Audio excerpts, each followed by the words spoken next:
Cet avion, effectivement, a été le cauchemar de chez Dassault Aviation, puisque de cet avion, qui est normalement dédié au travail, au vol privé, eh bien, a été transformé profondément, notamment avec d'immenses hublots sur les côtés, et puis une soute en dessous. Ça veut dire qu'on a découpé dans la cellule, sans en enlever la capacité structurelle. Aux commandes de cet avion, un enfant du pays, il est d'ici. Il avait 15 ans, Bernard. Et à 15 ans, il est comme vous, les jeunes. Il regardait cet avion en disant « il faut être un surhomme pour piloter ces avions-là ». C'est pas pour moi. Il n'était pas très bon en anglais, pas très bon. Thierry.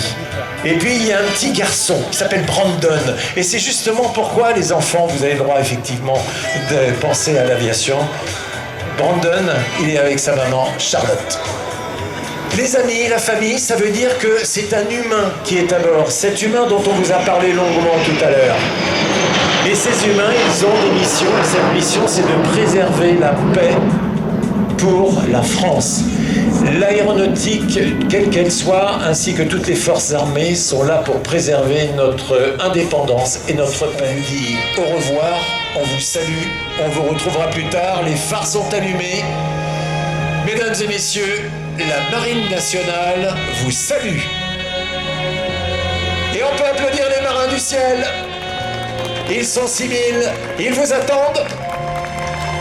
Et le Charles de Gaulle en transporte 2000.